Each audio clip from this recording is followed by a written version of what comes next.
Assalamualaikum warahmatullahi wabarakatuh. Selamat pagi anak-anak hebat. Bagaimana kabar kalian hari ini? Semoga sehat selalu dan tetap semangat. Hari ini kita akan belajar tema 1, subtema 2, pembelajaran 4. Tujuan pembelajaran hari ini adalah yang pertama, siswa mampu menjelaskan bentuk-bentuk kerjasama dalam keberagaman dengan benar. Yang kedua, siswa mampu mempresentasikan contoh-contoh kerjasama dalam keberagaman, seperti kerja bakti, siskamling, gotong royong, dan lain-lain. Anak-anak hebat, pada pembelajaran sebelumnya, kita banyak sekali belajar tentang indahnya keberagaman budaya yang ada di Indonesia. Nah, bagaimana caranya menjalin kebersamaan dalam keberagaman tersebut? Yuk, kita baca teks yang berjudul Perbedaan Bukan Halangan. Tidak seperti biasa, hari Minggu ini sekolah terlihat ramai. Hari itu, semua siswa diminta datang ke sekolah untuk menghias kelas masing-masing. Hari Senin akan diadakan lomba menyambut Hari Kemerdekaan. Bapak Kepala Sekolah berpesan, tiap kelas harus terlihat unik dengan kreasi anak-anak. Udin dan teman-teman sekelasnya juga datang ke sekolah. Pembagian tugas tersebut membuat hiasan telah dilakukan Udin dan teman-teman di hari Jumat yang lalu. Menghias kelas merupakan tanggung jawab bersama. Pagi-pagi hampir semua siswa di kelas Udin sudah hadir, hanya Edo dan Marta yang belum terlihat. Edo dan Marta sudah meminta izin pada teman-temannya untuk hadir terlambat. Mereka harus pergi ke sekolah minggu di gereja untuk melakukan ibadah pagi. Udin dan teman-teman lainnya tidak keberatan. Sebelum ke sekolah, Udin dan Siti mampir ke rumah Edo, lalu ke rumah Marta untuk mengambil bahan dan hiasan kelas yang telah disiapkan. Udin dan teman-teman memahami bahwa hari Minggu pagi merupakan waktu ibadah bagi Edo dan Marta yang beragama Katolik. Perbedaan waktu dan cara beribadah tidak menghalangi niat kerjasama mereka. Siang hari, sekolah semakin ramai. Kelas-kelas sudah terlihat indah dan semarak dengan hiasan merah putih buatan siswa sekelas. Begitupun kelas Udin, Edo dan Marta juga sudah terlihat di antara mereka.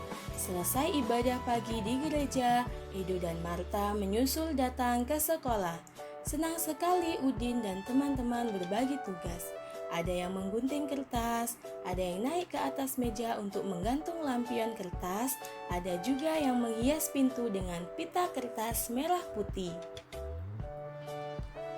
Lelah tidak terasa ketika tiba waktu sholat duhur.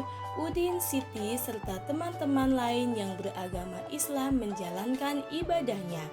Edo, Marta, Dayu, serta beberapa teman lain yang tidak menjalankan ibadah sholat melanjutkan pekerjaan menghias kelas. Menjelang sore, pekerjaan sudah selesai. Kelas Udin sudah terlihat semarak. Walaupun berbeda-beda, bekerja sama selalu menyenangkan. Perbedaan tidak menjadi penghalang untuk bekerja sama. Pada bacaan tadi, Udin dan teman-temannya melakukan kegiatan menghias kelas secara bersama-sama, atau bisa kita katakan kalau Udin dan teman-temannya melakukan kerjasama untuk menghias kelas. Sebenarnya kerjasama itu bentuknya apa saja sih? Baik anak-anak hebat, marilah kita bahas bentuk-bentuk kerjasama di lingkungan masyarakat. Yang pertama ada gotong royong. Gotong royong merupakan bentuk kerjasama yang dilakukan oleh masyarakat Indonesia, terutama mereka yang tinggal di wilayah pedesaan. Kita bisa menjumpai kegiatan ini salah satunya ketika ada yang sedang membangun rumah. Warga yang lain tidak harus dimintai tolong.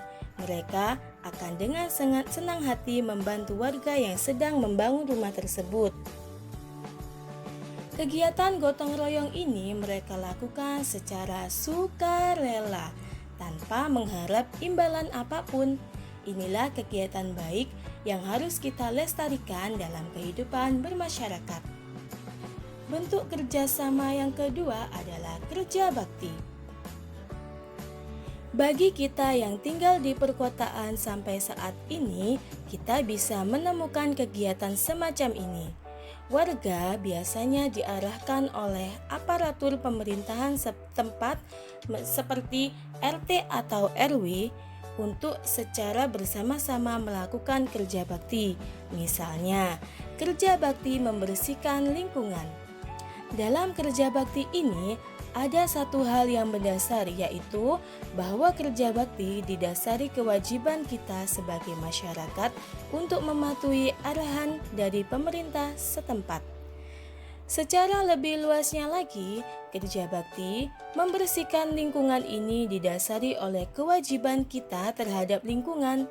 Berbeda halnya dengan gotong royong yang dilakukan secara sukarela tanpa harus disuruh ataupun tanpa arahan dari siapapun. Bentuk kerjasama yang ketiga adalah ronda malam atau biasa yang disebut dengan siskamling. Ronda malam ini biasanya dilakukan oleh warga untuk menjaga keamanan lingkungan di malam hari. Setiap kepala keluarga biasanya diberikan jadwal sekali dalam seminggu untuk melakukan ronda malam. Hal ini juga harus kita lakukan untuk menghindari adanya gangguan yang tidak diharapkan, seperti gangguan dari pencuri. Nah, apa saja sih manfaat kerjasama?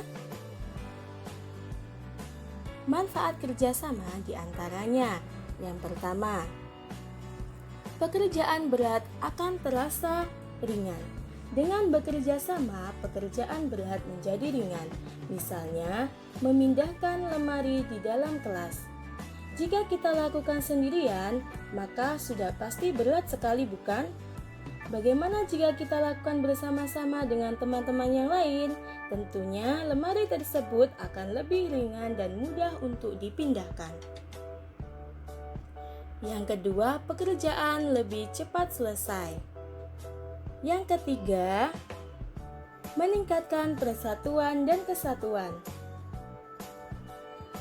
Dengan melakukan kerjasama, secara batiniah kita akan merasa dekat dengan teman-teman yang lain, sehingga persatuan dan kesatuan pun akan terjalin dengan baik.